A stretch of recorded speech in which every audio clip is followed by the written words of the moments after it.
آمين.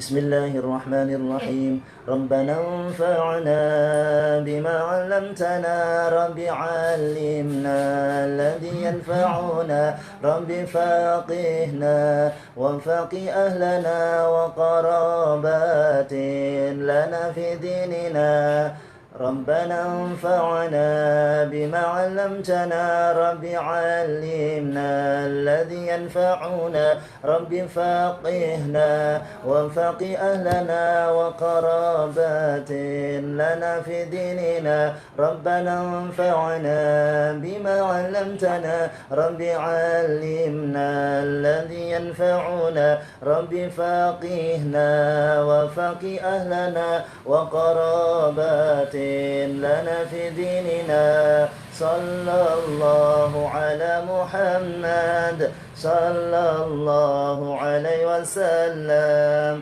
صلى الله على محمد يا ربي صل عليه وسلم. بسم الله الرحمن الرحيم. قال المؤلف رحمه الله تعالى ونفعنا به وبعلومه وأمدنا بأسراره وأعد علينا ببركاته آمين يا رب العالمين. بسم الله الرحمن الرحيم. Faslun ay hada faslun utawi ikilah fasal. I'lam ngertiyo siro, ketahuilah kamu, anna lil qalbi, sak temene iku kedue ati, sesungguhnya hati, ma'a askarihi, beserta dengan tentara-tentaranya, ma'a askarihi sertane tentara-tentarane ati, ahwalan ono ing pira-pira tingkah, wasifatin dan beberapa sifat, ba'duha setengah saking sebagian ahwalan wasifatin yusamma diarani akhlaqus su'i, akhlak-akhlak yang jelek, wa ba'duha dan sebagian dari ahwalan wasifatin akhlaqul husni disebut juga dengan akhlak yang bagus. Wabil akhlaqil hasanati mongko kelawan akhlak kang bagus. Maka akhlak yang bagus ya luhu bisa sampai opo qalb darajat sa'adati ing derajat kebahagiaan.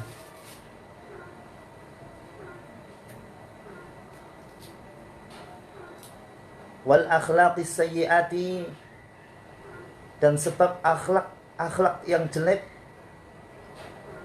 halaku rusak hu ing qalb, halaku utawi rusak hu ing qalb, wa khurujuhu lan metune qalb lisyaqai kesengsaraan. Ketahuilah bahwasanya hati beserta dengan tentara-tentaranya itu ada beberapa sifat-sifat dan tingkah, sebagian daripada tingkah maupun sifat itu disebut dengan akhlak yang jelek, juga sebagian itu dikatakan akhlak yang bagus. Ketika orang itu melakukan akhlak yang bagus, maka sampailah orang itu kepada derajat kebahagiaan, kimyatus sa'adah, betul-betul derajat yang sa'adah, kebahagiaan. Ketika orang itu melakukan akhlak-akhlak yang jelek, maka rusaklah hati seseorang itu. Jadi rusaklah hati seseorang itu, bukan kepada darajah, yakni yang kurang bagus, ya, sampai kepada derajat-derajat yang kurang bagus, rusak, atau hatinya tersebut betul-betul hati yang lisyaqaq, yakni kesengsaraan.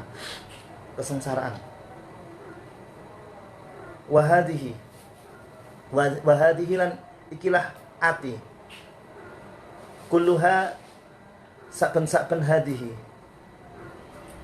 iku tablughu bisa sampai arba'ata ajnasin, yakni kepada 4 jenis, akan bisa sampai. Inilah beberapa akhlak yang baik maupun akhlak yang jelek itu sampai kepada pembahasan 4 jenis. 4 jenis itu apa saja? Yang pertama adalah akhlaqus syayatini, yakni akhlak-akhlak yang setan. Bisa manusia itu sampai kepada akhlak syaitan. Bisa kepada akhlak syaitan. Yang kedua, wa akhlaqul bahaimi, dan akhlak-akhlak yakni bahaim, hewan-hewan melata, hewan-hewan ternak. Wa akhlaqus sibai, dan beberapa akhlak-akhlak daripada hewan yang buas. Dan yang keempat, wa akhlaqul malaikati, akhlak para malaikatnya Allah Subhanahu wa taala.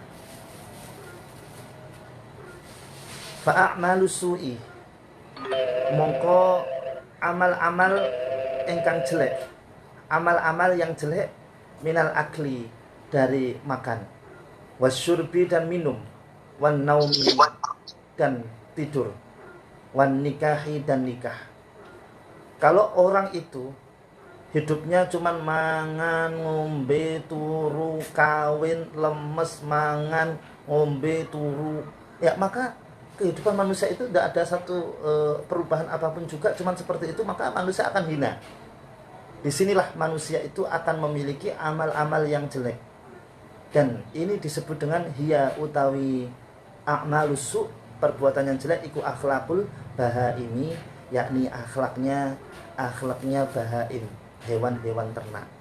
Kalau hidupnya cuman mikirin makan, minum, tidur, kawin, ya kawin yang dipikir, no. Tidur aja. Yang dipikirkan bukan esensi daripada kawin nikah itu sendiri. Yang dipikirkan adalah bukan daripada hakikat makan itu sendiri. Yang dipikirkan adalah bukan hakikat daripada tidur itu sendiri. Tetapi makan, minum, tidur maupun nikah, kawin itu tidak ada satu kontrol. Tidak ada satu kontrol. Sehingga tujuan daripada itu semuanya tidak ada, melainkan hanya menuruti daripada syahwatnya itu sendiri. Maka di saat inilah manusia itu dikategorikan memiliki satu akhlak yang gak bagus, ya, satu akhlak yang bahaim, akhlaknya hewan-hewan ternak, cuman males-malesan gitu aja. Sampai-sampai Sayyidina Ali, beliau mengatakan bahwasanya hati manusia itu adalah seperti binatang buas. Hati manusia itu seperti binatang buas. Barang siapa hendak menjinakkan daripada binatang buas tersebut, maka akan diterkamnya dia itu sendiri. Kadang seseorang itu senang sekali minum minuman keras. Maka ketika seseorang itu betul-betul menentang, hendak menjinakkan daripada keinginan itu sendiri, maka dia akan terasa tertekam. Ya, terasa tertekam dengan syahwat itu sendiri, dengan syahwatnya manusia itu sendiri, Ya, disinilah Sayyidina Ali itu mengatakan hati manusia adalah seperti binatang buas. Seperti binatang buas, barang siapa yang hendak menjinakkannya, maka akan diterkamnya dia, akan diterkam. Al-Imam Al-Ghazali mengatakan bahwasanya menggunakan kekuasaannya untuk mendapatkan pengetahuan akan membawanya kepada jajaran malaikat. Sebaliknya, mengikuti daripada keinginannya akan membawa kepada turun ke level binatang. Hati itu kalau betul-betul bisa menggunakan kekuasaannya dengan sebaik-baiknya, maka dia untuk meraih satu ilmu yang bagus, ilmu yang barokah, maka inilah akan mencapai kepada jajaran para malaikat. Sedangkan ketika mengikuti daripada askar-askarnya, anak buahnya, bala tentaranya daripada hati itu sendiri, artinya hati itu tidak menggunakan kekuasaannya dengan maksimal, maka inilah manusia akan terbawa kepada level binatang. Bisa saja dia itu mencari nafkah karena perintahnya Allah Subhanahu wa taala, innallaha yuhibbu amila amalan. Sesungguhnya Allah mencintai kepada orang yang suka bekerja keras. Ketika seseorang itu bekerja keras terus kemudian melampaui daripada batasan-batasan dan tidak tahu hakikat daripada tujuan bekerjanya itu sendiri, maka yang terjadi adalah sifat serakah akan muncul di situ. Ya, akan muncul di situ. Kalau tidak diketahui tentang keilmuannya dan hati betul-betul tidak bisa mengondisikan daripada itu semuanya. Begitu juga dengan tidur. Tidur kalau terus-terusan, ya, Hati tidak bisa mengontrol bahwasanya kehidupan ini adalah tidak tidur saja, maka roda kehidupan akan hancur. Maka di sini manusia akan turun derajatnya sebagaimana kucing, ya. Ada tempat yang bagus langsung tidur, ada tempat bagus langsung tidur, ada tempat bagus tidur. Kalau manusia seperti itu maka turun, ya. Manusia itu sampai kepada derajat bahaim, derajat binatang, derajat binatang. Jadi ada perbedaan antaranya makannya binatang yang ada sifat rakusnya, yang ada sifat serakahnya, yang tidak suka mengontrol makanan juga, ya, tidak suka mengontrol daripada makanan itu sendiri, maka manusia itu akan turun kepada derajat bahaim itu sendiri. Padahal manusia walaupun diperintahkan makan, tapi makan ya ayyuhan nas kulu mimma fil ardi halalan thayyiba. Disuruh makan yang halal. Yang itu adalah makanan yang betul-betul dicari dengan keringatnya, kemudian memang betul-betul haknya, dicari dengan betul-betul tanpa adanya satu unsur penipuan. Maka inilah makan yang halal secara yakni ada makanan lidzati secara zatnya, ini adalah memang makanan yang dihalalkan oleh Allah Subhanahu wa taala, atau lisababi karena cara memperolehnya. Cara memperolehnya, sababnya maupun zatnya itu adalah makanan yang halal, maka manusia ketika mampu untuk menjaga makanan-makanan tersebut yang dia makan, maka manusia akan naik ke dalam level malaikat. Ketika makanan itu tidak terkontrol, manusia itu makan bukan untuk mencukupi kebutuhan indrawi, akan tetapi berlebihan, ya, berlebihan walaupun itu halal, itu juga akan masuk kepada level bahaim. Oleh karenanya puasa ini memposisikan kita kepada tengah-tengah. Kita nggak makan level malaikat, terus kemudian kita makan levelnya adalah level binatang, tetapi ketika makan kita kontrol, maka kita akan berada kepada level manusia itu sendiri. Dan itulah yang dikatakan dalam Al-Quran, yakni mishkah, ya, jadilah dirimu sendiri. Ya, bagaimanapun juga manusia adalah makhluk yang sangat mulia, yang dimuliakan oleh Allah Subhanahu wa taala, manusia yang sangat sempurna, ya, makhluk yang sangat sempurna.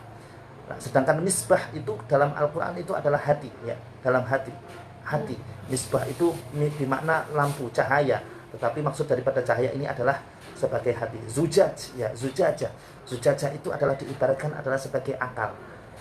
Jadi ketika hati itu mampu bekerja sama dengan baik dengan akal, akal memberikan satu saran kepada hati bahwasanya manusia juga memiliki mata secara jasmani, maka butuh tidur.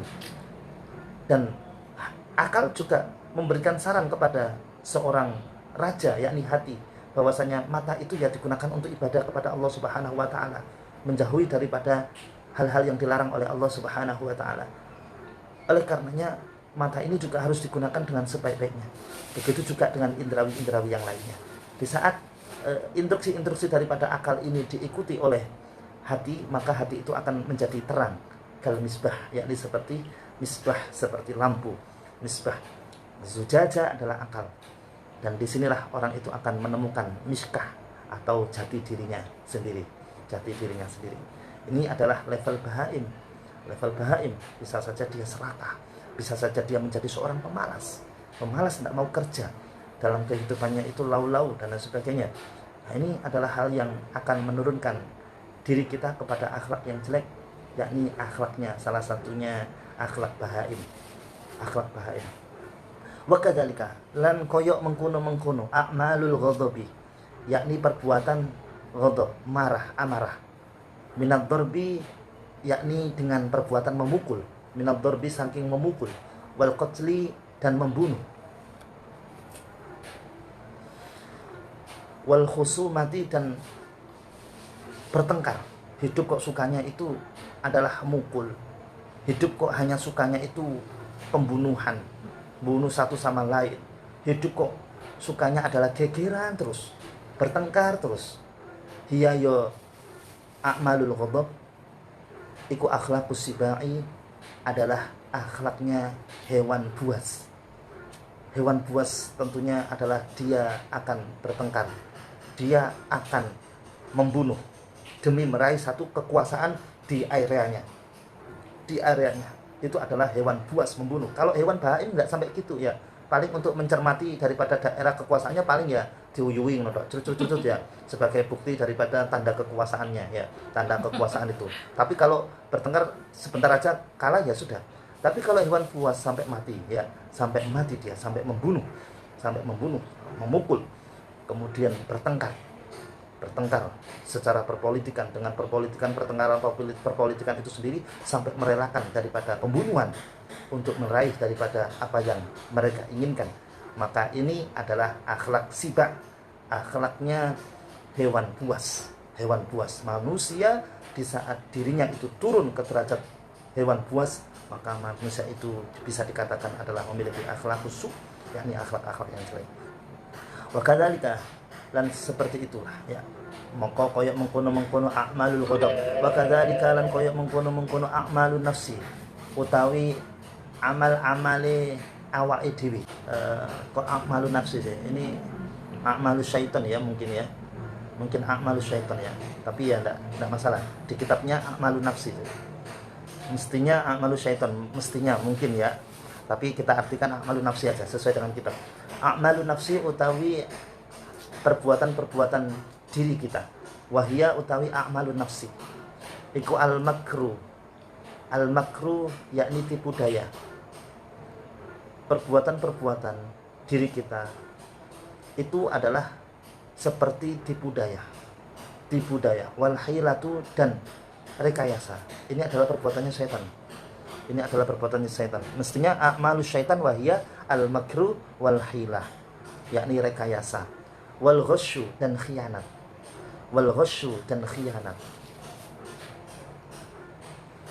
Wa ghairu dzalik, dan selain daripada mengkono al-makru wal hilah wal ghasy.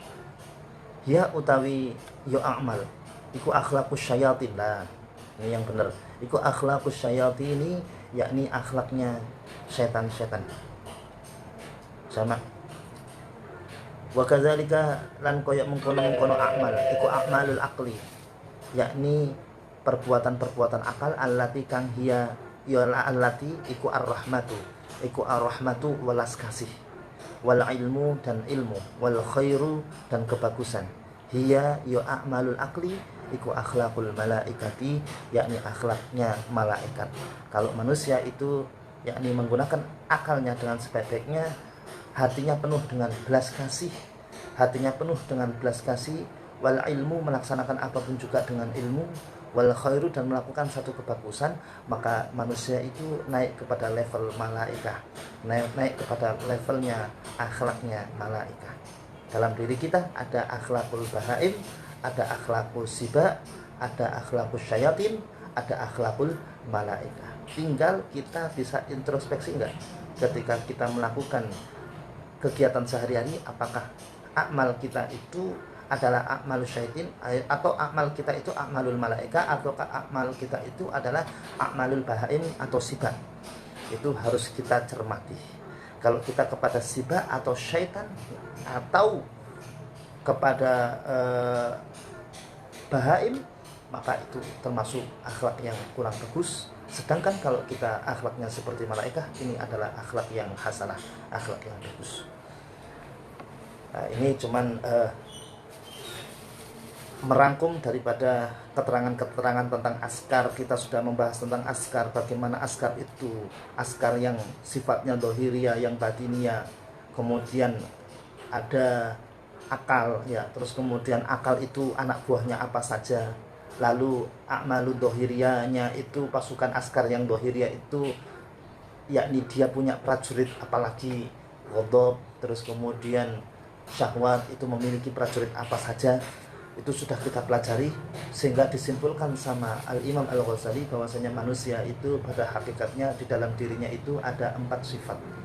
4 sifat itu harus digabung menjadi sifat yang bagus. Ya, malaikatan ya tidak bisa. Rasulullah SAW juga melarang sahabat-sahabatnya yang pernah sahabat itu yang malam itu senantiasa dipakai untuk tahajud terus. Ya, itu dimarahi sama Rasulullah. Matamu juga punya hak, istrimu juga punya hak, ya, punya hak. Dimarahi terus, dimarahi sama Rasulullah. Enggak. Artinya sebagai manusia itu harus tahu mana daripada sifat-sifatnya itu dia bukanlah malaikat. Mana yang sifat malaikat, mana yang sifat bahaim, semuanya harus dikendalikan dengan ilmunya orang dan harus dirasionalkan secara akal. Perbedaan kita dengan Bahaim adalah punya akal. Perbedaan kita dengan malaikat adalah kita punya nafsu. Oleh karenanya akal dengan nafsu harus balance. Kedua-duanya harus balance. Kedua-duanya harus balance dan harus dikontrol sama malaikat. Dan disinilah manusia akan bisa sampai kepada Sidratul Muntaha, di atasnya para malaikat, dan bisa falamma tajalla rabbuh, ya, bertajalli kepada Allah Subhanahu wa taala. Ya, jadilah manusia. Ya, jadilah manusia. Kalau jadi malaikat-malaikatan ya tidak akan bisa, roda kehidupan ini akan bisa berjalan dengan sebaik-baiknya jika kita sebagai sifatul siba juga nggak akan bisa, roda kehidupan ini akan berjalan. Yang terjadi adalah gegeran terus. Jika roda itu adalah disifati oleh bahaim, maka tidak akan bisa, karena akan terjadi satu gesekan satu sama lainnya, dan akan banyak sekali hal-hal kemalasan-kemalasan yang terjadi. Sifat syaitan juga seperti itu, tidak boleh, ya, tidak boleh. Manusia harus bisa mengontrol keempat sifat itu untuk menemukan jati dirinya itu sendiri. Tidak usah kita menjadi orang lain, kita harus bisa menjadi diri kita sendiri. Kita harus bisa menjadi diri kita sendiri. Abu Yazid Al-Bustami itu adalah ulama yang hebat. Abu Yazid Al-Bustami itu ulama yang hebat. Sampai-sampai beliau pernah merasa bahwasanya di zamannya itu tidak ada orang yang memiliki hati yang bagus kecuali beliau. Karena memang saking awasnya Abu Yazid Al-Bustami, saking awasnya, saking mukasyafahnya orangnya itu, saking mukasyafahnya. Sehingga satu saat dia bermunajat kepada Allah Subhanahu wa taala. Bermunajatnya itu gayanya setengah mati. Yakni, adakah orang yang lebih baik daripada diriku? Terus kayak dia itu kerjaannya ibadah ngaji sudah sempurna lah. Ternyata Allah Subhanahu wa taala melalui khotir ilahiyah menghantarkan Abu Yazid Al-Bustami itu ke tempat, yakni tempat minum-minuman, ke tempat minum-minuman. Di tempat minum-minuman itu Allah menunjukkan, Abu Yazid itu loh orang yang lebih bagus daripada engkau. Loh, orang mendem, ya, orang mendem. Kok itu adalah orang yang paling bagus ya? Orang paling bagus daripada saya ya. Ya. Oleh karenanya itu hanya dalam hati saja Abu Yazid Al-Bustami itu seperti itu. Maka beliau menginginkan untuk pergi daripada tempat itu. Orang mendem kok jadi wali itu gimana? Dia berpaling. Lalu orang yang minum minuman tadi itu ngomong kepada Abu Yazid, wahai Abu Yazid Al-Bustami, iya saya wali memang, ya saya wali. Loh, kok tahu isi hati saya? Ini adalah orang yang betul-betul dalam keadaan kemakrifatan yang tinggi, itu melakukan satu kebaikan sangat tertutup sekali, dan orang yang seperti ini tidak terpengaruh dengan sifat-sifat bahaim, sifat-sifat syaitan maupun sifat-sifat sibak, tidak terpengaruh. Wahai Abu Yazid Al-Bustami, engkau menghadapi orang-orang yang baik-baik. Tentunya engkau ngajar menghadapi orang-orang yang baik, wajar. Bisa menjadikan orang baik menjadi lebih baik, wajar. Tapi saya ini, tugas saya diperintahkan oleh Allah Subhanahu wa taala adalah untuk mentaubatkan orang. Oleh karenanya, wahai Abu Yazid Al-Bustami, tidaklah menjadi seorang ulama yang hebat kalau dia tidak pernah memiliki murid yang bisa mentaubatkan murid itu sendiri. Kalau engkau hanya punya santri saja di masjid ibadah, tidak ada satu tantangan apapun juga. Engkau adalah malaikat-malaikatan saja. Akan tetapi tantangan saya adalah menghadapi sibak, menghadapi bahaim, menghadapi syayatin. Bagaimana itu? Itu jauh lebih sulit dibandingkan dengan engkau, wahai Yazid Al-Bustami. Lah engkau kok minum arak? Siapa yang ngomong ini adalah arak? Ya. Ini adalah air biasa. Ya, air biasa. Aku diberikan keistimewaan oleh Allah, air yang saya pegang ini adalah bisa menjadi air yang biasa. Air yang biasa. Itu adalah hal yang diberikan oleh Allah Subhanahu wa taala sebagai bentuk karomah. Ya, jadi gaya-gayanya Gusmi lah ya. Gaya-gayanya Gusmi ya enggak. Ya minum-minuman seperti itu, tapi setelah minum-minuman banyak orang yang bertobat kepada Allah Subhanahu wa taala. Dulu satu kamarnya Gusmi itu guru saya. Namanya Gus Syihab cerita-cerita ya. Itu nyantri dulu sama Gusmi satu kamar itu, menceritakan tentang keadaan daripada Gusmi itu sendiri. Pernah bercerita banyak kepada saya. Tentang keistimewaan yang diberikan oleh Allah Subhanahu wa taala kepada Gusmi itu sendiri. Jadi wahai Abu Yazid Al-Bustami, engkau bukanlah orang yang hebat karena engkau ngajari orang-orang yang sudah baik. Sedangkan saya mentaubatkan, dan orang yang baik, wahai Yazid Al-Bustami, adalah orang yang bisa mentaubatkan orang. Itu adalah orang yang baik. Taubat itu harus ada satu keinginan yang kuat, syahwat. Ya, dan malaikat tidak punya syahwat. Nah, itu oleh karenanya kamu harus menjadikan ke sifat-sifat di dalam dirimu itu sendiri, harus engkau positifkan semuanya itu. Harus engkau positifkan semuanya itu. Engkau memiliki sifat tipu daya, tapi menipu daya menggunakan perpolitikan untuk mengatur semuanya itu untuk hal yang bagus, menjadi bagus itu sendiri. Tetapi kalau tipu daya itu mengarah kepada hal yang nggak bagus, maka itu ya syaitan. Jadi kamu temukan sifat syaitan dalam diri kamu yang engkau baguskan itu sendiri.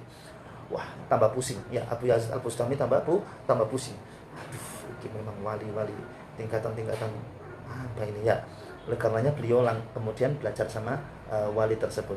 Ini adalah temannya Abu Yazid Al-Bustami. Begitu juga dengan Uwais Al-Qarni. Di saat dia ditemukan sama Sayyidina Umar, maka Sayyidina Umar berusaha untuk mempopulerkan daripada Uwais Al-Qarni itu sendiri. Tapi Uwais Al-Qarni memilih jalan yang berbeda. Tidak seperti itu. Ketika aku dekat dengan engkau sebagai seorang khalifah, ini dan itu, maka aku akan berhadapan dengan hal-hal yang enak.